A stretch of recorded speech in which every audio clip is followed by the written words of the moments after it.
One other trademark and copyright related dispute that I can't believe we haven't talked about on the show, it's been going on for a while, at least since early this year, is the creator of the Honey Badger video, Honey Badger Don't Care, has been going around suing people, I guess, for some time.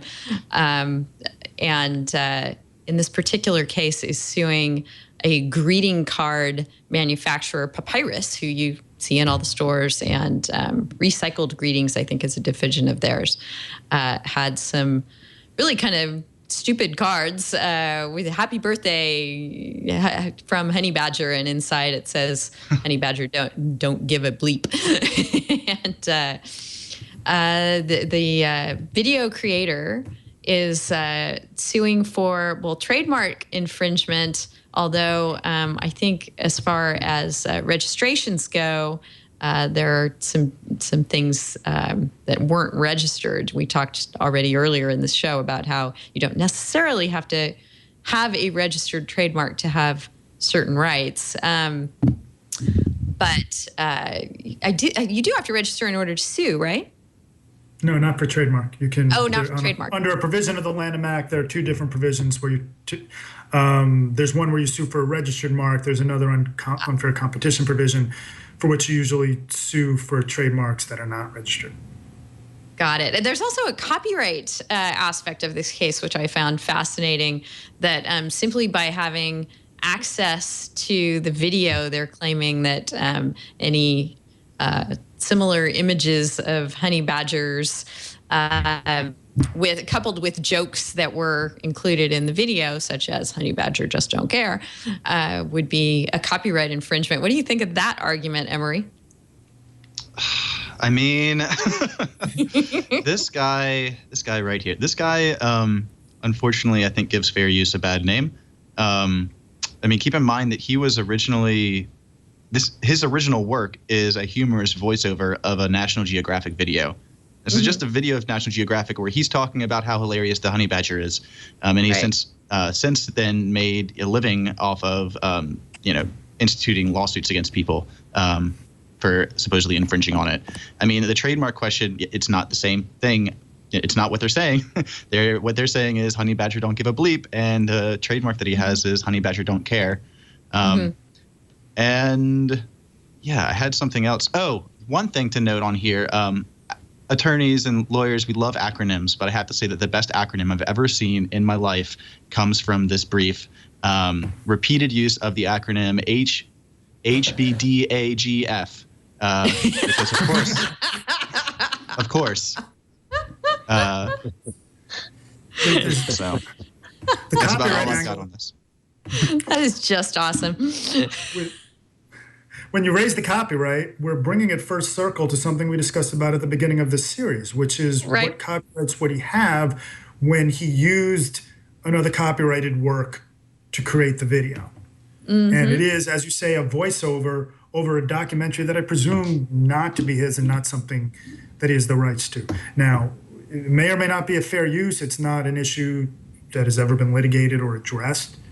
To my knowledge, I would think that his use is transformative. Like, I would think, based on my gut, would be that his original video would be a fair use, deserving of its own copyright. That's fine.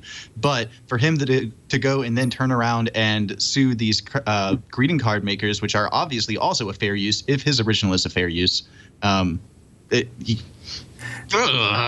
it's uncertain based on what we know from court rulings and such whether this would be considered a fair use. If that ever got litigated, and I don't think it will, then it's uncertain. The issue would be whether he's really commenting on the documentary itself, or whether he's really just talking about honey badgers. By the way, anybody out there who hasn't seen it, I didn't know about that until I found out about these lawsuits. You really do have to see it to know what he gets off about. He has a humorous way, or at least what some people consider humorous. It's a self-mocking way of talking about the honey badger, and he decided to cash in. And it's my understanding that he's merchandising. If you register the copyrights, stop it. If you register the trademarks, you actually have to use them. I saw your Twitter post, by the way. About trademark and copyrights? Yeah. Yeah, I did. Trademark and copyright are different. Trademark and copyright are different. Trademark and copyright are different. This is about, So he says, can I say it? He says things like honey badger, don't give it. Honey badger's a badass. He's trying to cash in and get his little bit of notoriety for being known for that by merchandising that. And he may or may not, I mean, he did get the registration, so the trademark office recognized some trademark use. He might have some trademark rights. Now, he can't register the trademark, honey bear, don't give it. And that's because of something else we discussed today. It's offensive, it's disparaging, and we'll find out if this law survives or not. But as of right now, you can't register that. Now, can you claim trademark rights in an unregistered mark when you couldn't have registered it because it's offensive or disparaging? That's an unknown. That's an unknown question. It'll come up professors along across the the country. It'll come up along the way when the Redskins and the Slants litigate there's that particular question. We don't know. So he went ahead with honey badger, don't care. I don't know if he uses that exact phrase in the video. Technically, for trademark law, wouldn't matter because his trademark rights aren't on what he says in a video, right? Right. Taylor Swift's trademark rights aren't the lyric in the song, and Bryce Harper's supposed trademark isn't for the fact that he said that's a clown question, bro, at a press conference. It's that you're marketing that under the name, and this is what he's trying to do. So he may or may not have rights. That's arguable. The fact that it's a different phrase is just one factor to be addressed under trademark law. The fact that the greeting card company doesn't really seem to be making a trademark use, it's just a cute phrase in a card, that will come into play, and that goes into effect as well. But to really if you want to just be amused by this, pull up the video, watch it. You may or may not think it's funny. You may or may not think it's unfair if somebody else gets to make money off the phrase. If anybody does it, it should be this guy. I think that's the philosophy behind this recent trend of athletes and their phrases used at press conferences seeking to get rights. Right, I'm just here so I won't get fined, which is Marshawn Lynch. Bryce Harper with his that's a clown question, bro. We're seeing a whole lot of these in that context, and also with artists and their song lyrics. You still have to merchandise. You don't get the rights just because you're known to have said it. You got to merchandise, and we're in this what I call this a post-ornamental type of trademark registration. I don't know if that really exists. It's that you're doing some merchandising under circumstances that we ordinarily felt was ornamental and not really a trademark use. But at the same time, the public does associate it with you because you said it and you're kind of famous for it. And maybe some people feel, well, if anybody has the rights to it, shouldn't it be Marshawn Lynch, not somebody else? Or the honey badger don't care guy? Right. So I guess the takeaway is if you've come up with some catchy catchphrase, make T-shirts. Yeah, what the this is important because as you know, I write on my Twitter feed that trademark and copyright are different. You'll see these, you'll see in the media stories about this. So and so tries to trademark this. So and so's trademark this, and they'll quote often a lawyer and probably out of context. If you're known for the phrase, you should trademark it, and that in of itself doesn't really make a lot of sense. It doesn't really convey to the public what a trademark is. Your trademark rights come from use and people associating it with you. Budweiser doesn't have rights to, Nike doesn't have rights to just do it because somebody at the office came up with the idea. It had to market that. It had to pummel that into your head over and over again, right? And to my recollection, first on commercials and then onto merchandise. And now when you see that on an item of clothing, you know it's a Nike clothing. Yeah. It's not just because someone said it. You can't just trademark the phrase and then you own it. Mike, do you agree? Sorry, go ahead. Well, I do agree to an extent. I think that Mark's exactly right. We're seeing all sorts of what we would traditionally consider ornamental uses that artists, Taylor Swift is actually quite a master at this. Before she released one of her, I think her most recent album, whatever it was, a year or so ago, she and her lawyers or her lawyers on her behalf rather, filed a slew of intent to use trademark applications that were all centered around some of the key phrases that she thought would become popular as a result of her album release.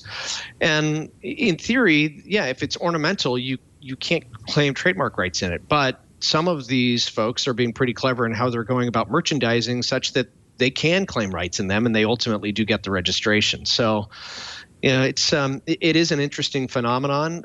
Some can do it the right way and get the rights, and some can't. Marshawn Lynch actually did get the registration for "I'm just here so I won't get fined," which I thought was surprising based on his specimen that he submitted to the trademark office. But in any event, you know, we are seeing these go through.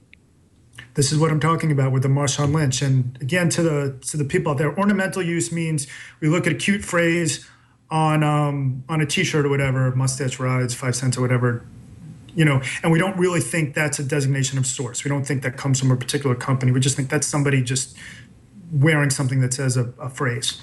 And so it's not really a trademark use. And when you look at that T-shirt that Marshawn Lynch submitted, it looks like one of those. You wear that. We don't necessarily think of a manufacturer. We just think, oh, that's a phrase. But we associate it with Marshawn Lynch because we said it. That's what I mean when I say post-ornamental. It's not a real thing, as far as I know, except that that's what's really going on when you give this registration to Marshawn Lynch. He's become associated with the phrase because he has said it in a way that is very memorable. And meaningful to a lot of people. And you got that as an ornamental use. It's right there. When we look at that, anybody who follows football knows that this is associated with Marshawn Lynch. So you got ordinarily an ornamental use, plus we associate it with an individual. The difference between his trying to do that and Bryce Harper trying to do that, and very recently Steve Miller with his lyrics and such like that, and Taylor Swift always had merchandise for years with different sorts of trademarks. So what she was doing was not, oh, people know me for this phrase, I better figure out a way to cash in. She's going in the right direction at least, which is I have this merchandise. And let me see if I can come up with different brand names and protect the brand names. Right or wrong, it's a little more we associate trademark law to do. Now we're in this new era where people become associated with a certain phrase and they figure out a way to cash in.